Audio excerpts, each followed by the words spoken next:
తెలంగాణ భవన్లో బీఆర్ఎస్ నేతలను బీసీ సంఘాల నాయకులు కలిశారు. బీసీ రిజర్వేషన్లపై భేటీయారు. లైవ్ లో కృష్ణయ్య మాట్లాడుతున్నారు, చూద్దాం. భావిస్తే ఈ దేశంలో ఉన్న అన్ని కులాలు అన్నదమ్ముల వంటి వారు, ఎవరి వాటా వాళ్ళకి వారనే పోరాటం ఇది.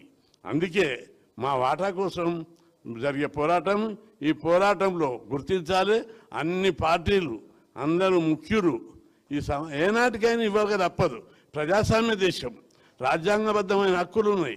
ప్రజాస్వామ్యంలో ఏ సామాజిక వర్గానికి ఆ సామాజిక వర్గం వాటా ఇవ్వాలి. ఇక్కడ కోర్టులో అన్యాయం జరిగినట్టుగా కూడా ప్రజల్లో బలమైన ఉంది. ఈ మూమెంట్ రావడానికి ఈ ఒక స్ట్రాటజీ ప్రకారమే మేము చేశాం. జీవో వచ్చింది, ఆ జీవో అందరికీ తెలుసు ఆ పద్ధతి. కానీ చూద్దాం రాజ్యాంగం నుండి ఎంతవరకు ముందుకు పోతుందని. మొదటి రోజు ఇవ్వలేదు, రెండవ రోజు ఇవ్వలేదు, మూడవ రోజు 50% సీలింగ్ అనే దాని మీద బలంగా వాదనలు వినిపించారు. ఏంటిది? అగ్రకులాలలోని పేదలకు 10% రిజర్వేషన్లు ఇస్తే సీలింగ్ వర్తించదు, బీసీలకు ఇచ్చినప్పుడే సీలింగ్ వర్తిస్తుందా అని చెప్పి నిలదీయడం జరిగింది. అదేవిధంగా 50% సీలింగ్ రాజ్యాంగంలో ఎక్కడా లేదు. అయితే ఇక్కడ ఒక పాయింట్ ఉంది, చాలామంది అబ్జర్వ్ చేయాలి. అది ఈ సీలింగ్ మీద 9th షెడ్యూల్తో పరిష్కారం. 9th షెడ్యూల్ మీద 10-20 కేసులు ఉన్నాయి సుప్రీంకోర్టులో. అయితే దీనికి రాజ్యాంగ సవరణ జరగాలి. 15(4), 16(4) లేదా ఒక క్లాజ్ చేర్చి జనాభా ప్రకారం రిజర్వేషన్లు పెట్టారని, లేదా రిజర్వేషన్లు 42, 44 పెట్టి దీన్ని అమలు చేయాలని ఒక్క సవరణ చేస్తే, రాజ్యాంగాన్ని 121 సార్లు సవరించారు. ఒక్కసారి బీసీల కోసం సవరిస్తే పర్మనెంట్గా ఈ సమస్యకు పరిష్కారం లభిస్తుంది. లేకపోతే ఏ కోర్టులలో ఒకటి అందరికీ అభిప్రాయం ఉంది, బీసీల విషయంలో ఏది తీసుకొచ్చినా కోర్టులు కొట్టేస్తాయి. కోర్టులు బీసీ కులాలకు వ్యతిరేకమనే భావన సమాజంలో పాతుకపోయింది.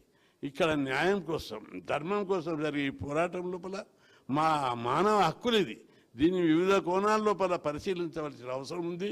కోర్టులో లేదా పార్లమెంట్లో దీని మీద ప్రధానమంత్రికి చాలాసార్లు కలిసినప్పుడల్లా డిమాండ్ చెప్పాము.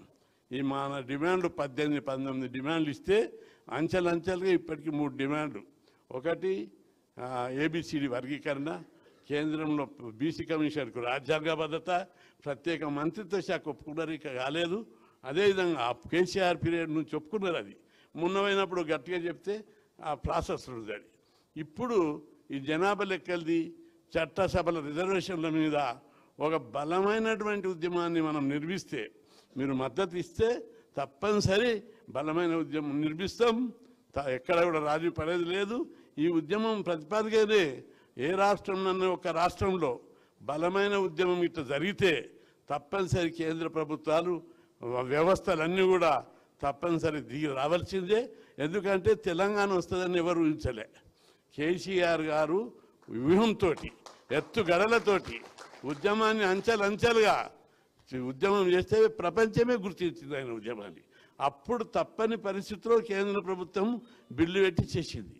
ఇక్కడ కూడా బీసీ ఉద్యమం బలంగా నడిపిస్తే అన్ని రాజకీయ పార్టీలు సహకారం ఉండి తప్పనిసరి నాయకులందరూ, అన్ని పార్టీలు ఉన్నటువంటి బీసీ నాయకులు, రిజర్వేషన్ అనుకూలవాదులు, నేను అందరినీ అగ్రకులాలను మొత్తం బీసీ వ్యతిరేకులను, అనేక మంది బీసీ కులాల కోసం పోరాడినటువంటి వాళ్ళు సంఘ సంస్కర్తలు ఉన్నారు, మానవతావాదులు ఉన్నారు. తప్పనిసరి ఇప్పుడు కూడా 42% ఇస్తే ఏముందని చెప్పి అన్ని పార్టీలు ఉన్నటువంటి చాలామంది మేధావులు కూడా అంటున్నారు. కాబట్టి దీన్ని పాజిటివ్గా అన్నదమ్ముల షేర్ లాగా భావించి, వాటాగా భావించి ఈ ఉద్యమం ఎప్పుడైనా అన్నదమ్ముల వాటా ఇవ్వక తప్పదు. కాబట్టి మంచితనాన మంచిగా ఉన్నప్పుడే పంచుకోవాలి.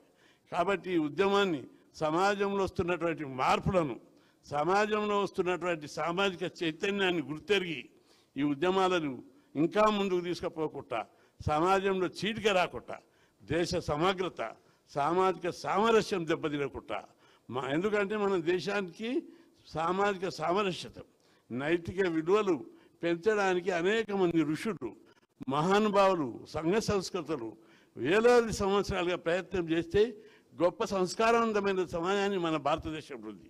దీన్ని చెడిపోవద్దనేది మాకు దీర్ఘకాలిక వ్యూహం ఉంది. అయినా వాటా కోసం, అభివృద్ధి కోసం జరిగే ఈ పోరాటం వాంఛనీయం. దీన్ని పాజిటివ్గా గుర్తించి ఎప్పటికైనా వాటా ఇవ్వవలసిందని ఎంటైర్ సమాజం గుర్తించాలి. గుర్తించి అన్నదమ్ముల పంచాయతీగా భావించి, శత్రుత్వం కాదు ఇక్కడ, సోదరత్వంతో భావించి గుర్తించి ఈ వర్గాలను ఎప్పటికైనా ఇవ్వాలనే భావనతోటి షేర్ ఇవ్వడానికి, వాటా ఇవ్వడానికి ప్రిపేర్ కావాలి. అందులో మీ యొక్క కృషి, మీ యొక్క పాత్ర చాలా ముఖ్యం. తప్పనిసరిగా బలమైన నాయకత్వం ఉంది.